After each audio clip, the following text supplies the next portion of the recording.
apat. Mamay tayo dito, guys.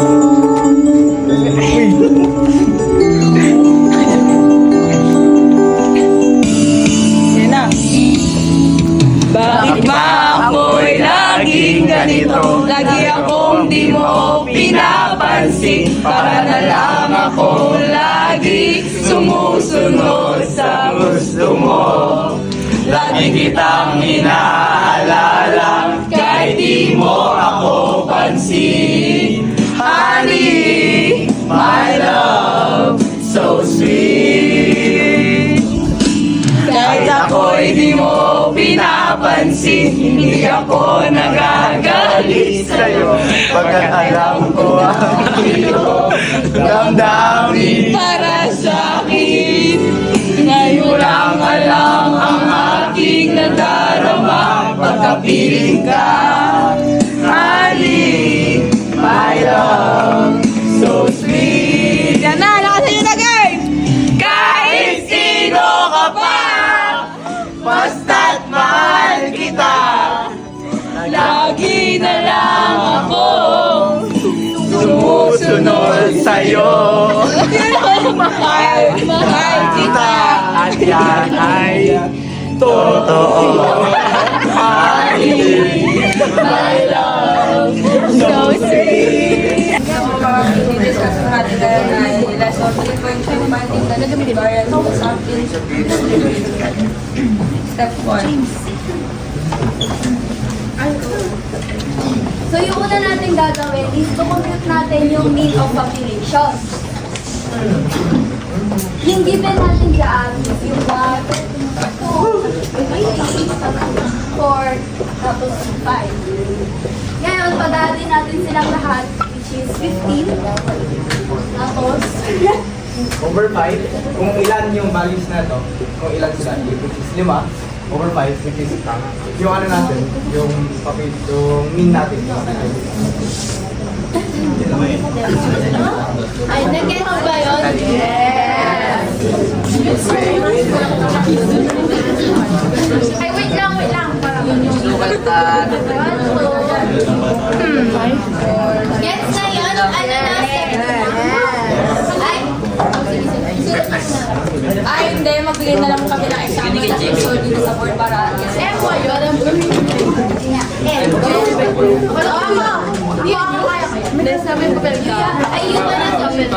Journal or notebook. Bakit? Mag-solve ka? Ay,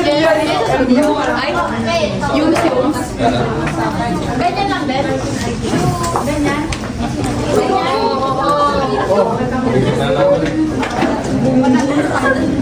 Ay, alam ko. Uy, kita yun. Bobo.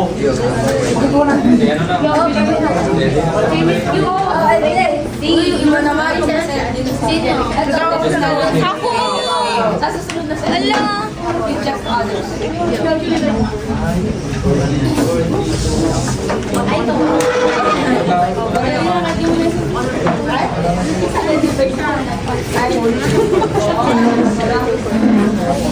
Galing Jasmine. Wala pa ulit ka.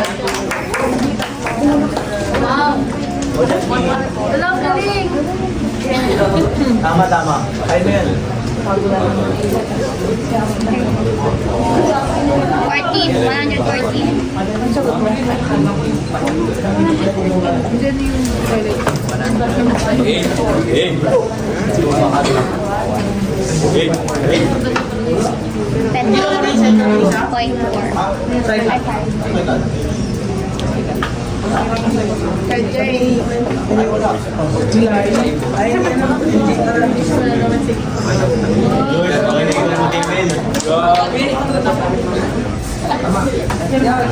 Siguro yung step 1 yan. Step 2 na tayo. Step wala na tayo. Yung ay, hindi mo na. Yung given number sa part 5, yung magiging class, and then yung hindi natin tagagawin straight, imamanap lang natin tagagawin. So, 1 minus 3 equals negative 2. Then after that, is square na lang siya. So, negative 2 times negative 2 equals positive 1. So, ulitin na lang siya dun sa iba. And then after that, if substitute nyo siya dun sa formula. So, nilagay nyo yung 10, ay wait, i-add nyo muna rin lahat. So, 4 plus 1 plus 5, plus 0 equals 5, plus 1 plus 6 plus 4 equals 10. And then, ilalagay nyo siya doon sa taas. Then, yung number of, yung 5 na yan, i-divide nyo siya with 2. So, yung parents of the population is 2. Gets ba yun? Hindi. So,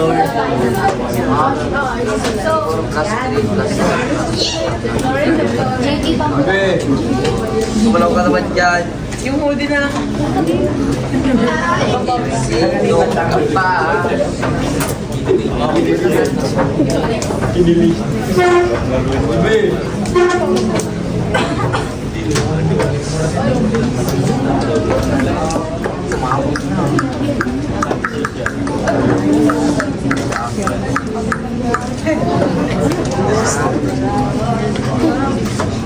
so ito yung given natin. And then, ito yung pamigin natin. And then, ito sa luma. And then, ito yung mga ito.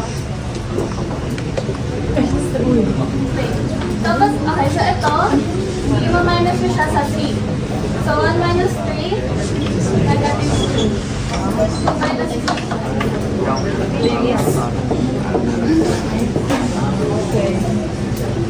Sabi niyo lang kung yes. 3 minus 3 equals 0. 4 minus 3 equals 1. 5 minus 3 equals. And then after that, ito, isi-square ko lang siya. So, negative 2 times negative 2 equals 4. Negative 1 times negative 1 equals 0 times 0, 0. 1 times 1, 4. 2 times 2, 4. And then, ano ito lahat? That equals 10. And then, substitute ko siya dun sa formula na Doon sa pinakataas. Taas problema.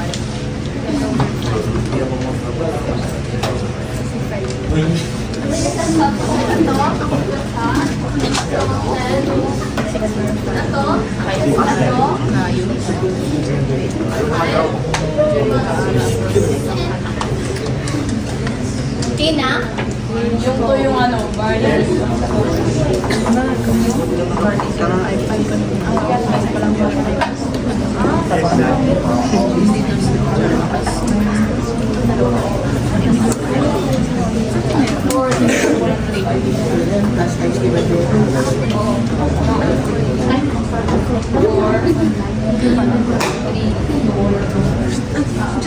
Sino yung gustong magsabi itong ano? Sa si si ano? Ang lapit ayaw niya. Pinasin niya eh. Si Angelica niya. Yan, pag-compute niya. Na? Huwag na uwi na. Ay, pinauwi.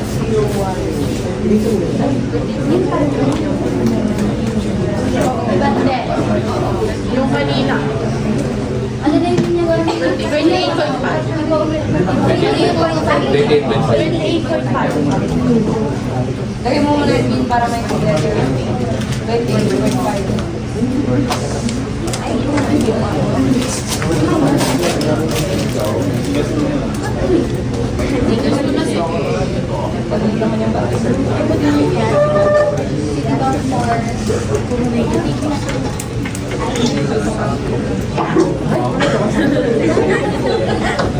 Yun yung meat. Example kasi yung second example, nila hingin-consider. Yung kung ilan yung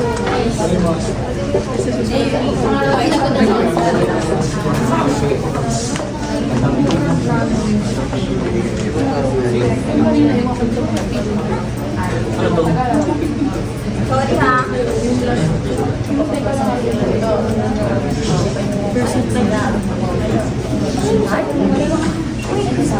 Cycle mo. Ito.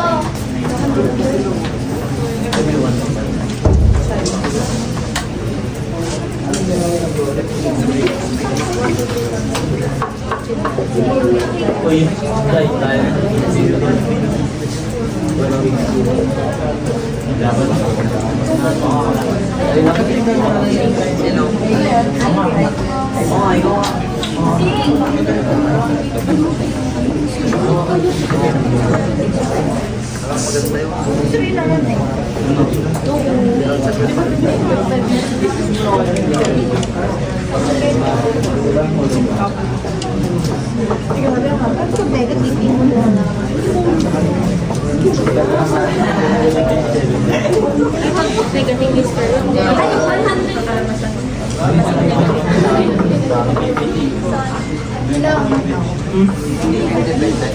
hindi yan yung example.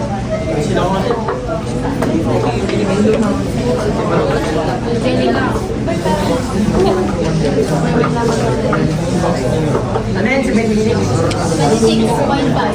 70. Magiging positive. Yung kami square.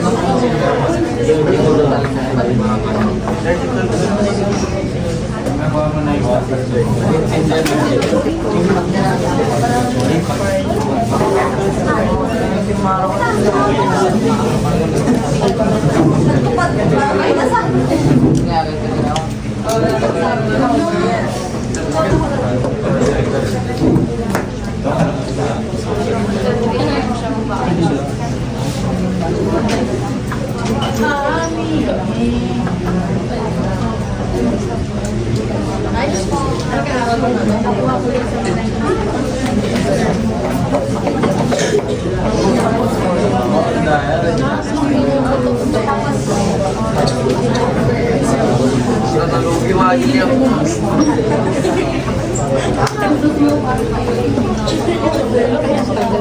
Ilan yung data?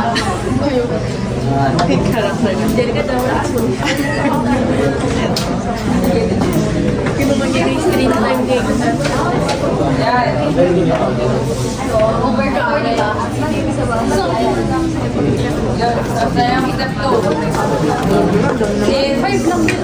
tayo na, end na mo na yung discussion then continue ka lang next na Pero nag-gets na tong step 2? yes na na. Gusto mo naman. Okay, hindi na rin si pattern. Okay na, ulit. Cut mo na. Step 3. These are the possible 10 sample of size 2 that can be drawn. The possible 10 samples is, we have to do is get the samples. 1, 2. The possible samples is 10. You have to, here. Nakasulat na. Tama yun. 1, 3, 1, 4, 1, 5. 1 to 5 because n is equals to 5. And next is 2, 3, 2, 4, 2, 5, 3, 4, 3, 5, 4, 5. So, if we count this, meron tayong 10 na possible sample ng 1, 2, 3, 4, 5, 6, 7, 8, 9, 10. Dapat hindi tayo bababa sa kung ano yung y or una nating number. Dapat laging mas mataas yung susunod dito. Ayun lang.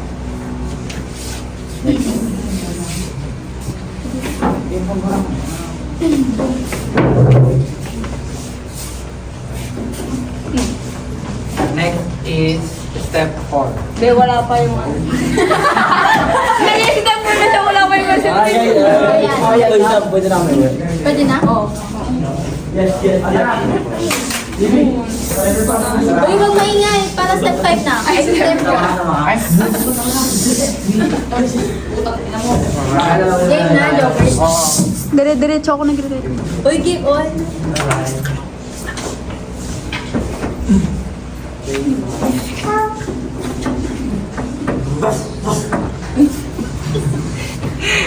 So, step 4 is list all possible samples and their corresponding means. So, ang hahanapin natin dito is yung mean. So, dahil may sample na tayo, ang gagawin natin dito is pagpa-plusing to, itong dalawang to.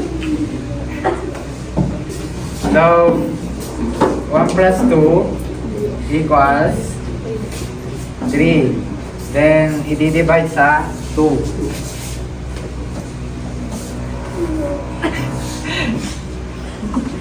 Equals 1.5. So, ay 1.5. So, ito na yung mean. Hanggang ulit-ulitin natin hanggang sa makuha natin lahat yung parang yung, di ba, ito yung sample. Kukunin natin lahat yung mean hanggang sa makuha natin lahat. Ilalagay ko pa pala. So, ito ay 1 plus 3 equals 4. Divide sa 2. Ay, 2 equals 2. Ito na yan. Tapos, 1 plus 4 equals 5. Divide 2 equals 2.5.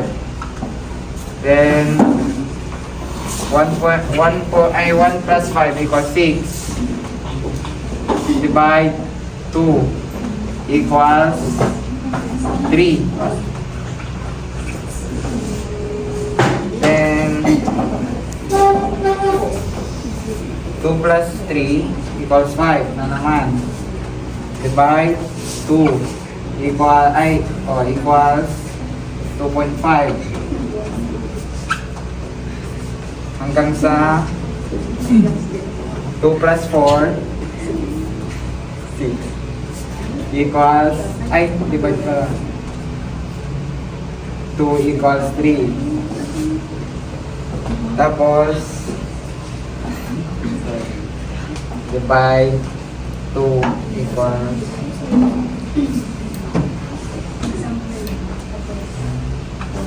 0.5. 7.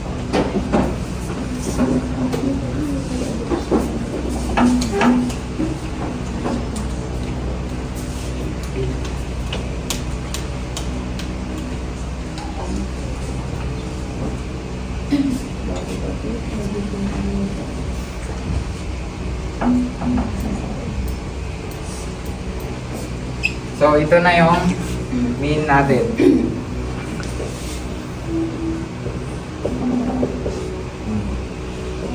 That's it. Next step na.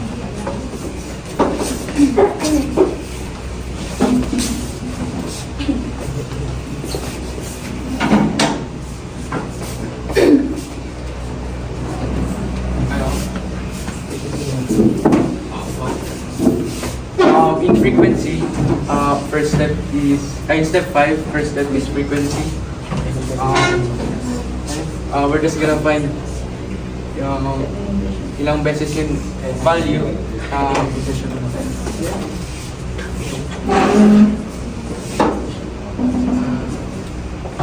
How many times yung value lumabas sa isang dataset? So yung dataset natin is mean. So hanapin lang yung so yung 2.5 lumabas ng 2 beses. Tapos isasam lang lahat which is equals to 10. So our next step is finding the probability. So sa frequency is hinahanap kung ilang beses lang siya lumabas. So ilang beses nga ba lumabas yung 1.5? 1.5 lumabas lang siya ng isang beses, 2 isang beses, 2.5 dalawang beses, 3 3.0 2 dalawang beses, 3.5 dalawang beses, 4 isang beses, 4.5 isang beses. Total niyan is 10. Ngayon hanapin natin yung probability. So probability, paano ba natin mahanap yung probability? Ayun, yung probability is i-divide lang natin yung frequency dun sa total frequency niya. Para ano siya, para mahanap yung probability natin. So 1 divided by 10 is equals to 1 over 10. 1 over 10. Same with 2.0, 1 over 10. Here it is different. We have sample mean, we have 2.5 and our frequency is 2. So we will have 2 over 10 or we can do it in 1 over 5. Same with 3 and 3.5. In 4 and 4.5, we only have 1, so their probability is 1 over 10. The total probability is 1. Now let us now move to step 6.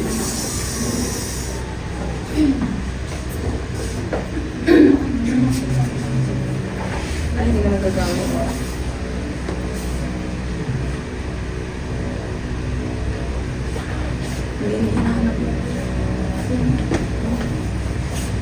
So, step 6, compute the mean of the sampling distribution of the sample mean. Since nakuha natin yung probability, i-multiply na lang natin siya sa sample mean.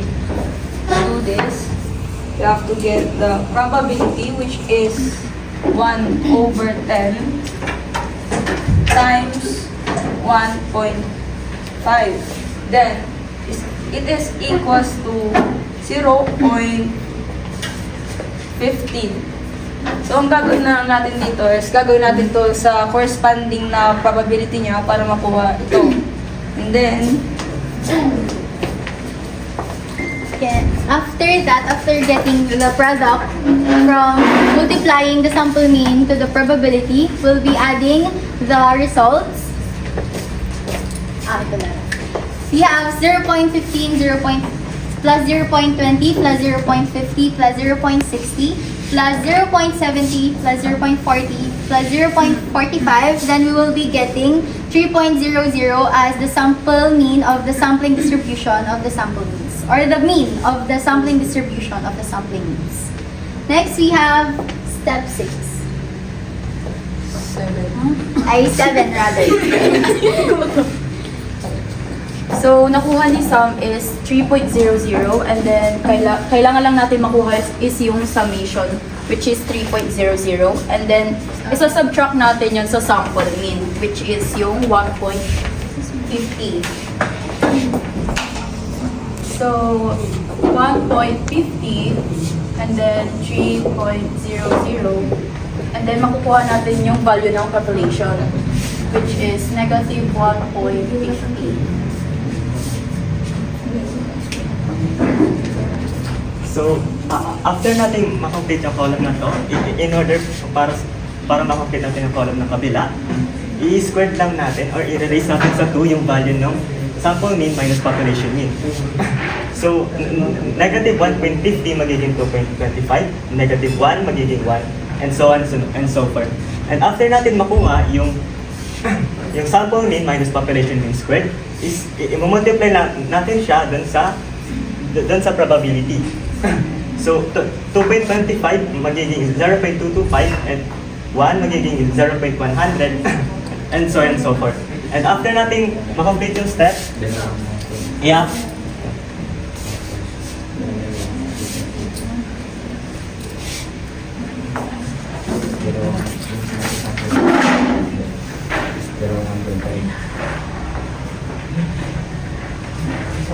I-apply lang natin to.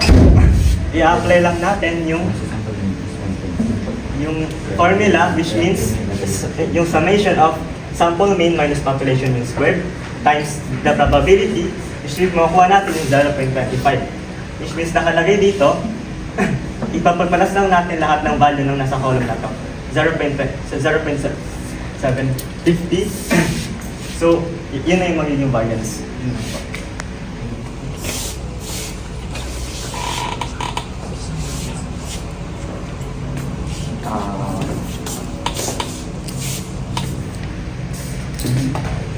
Kung parang pag-graph na ang ganda isa, kung ilang beses lumabas yung 1.5, ganun din yung ilalagay mo dito sa may pagka ano na. Tapos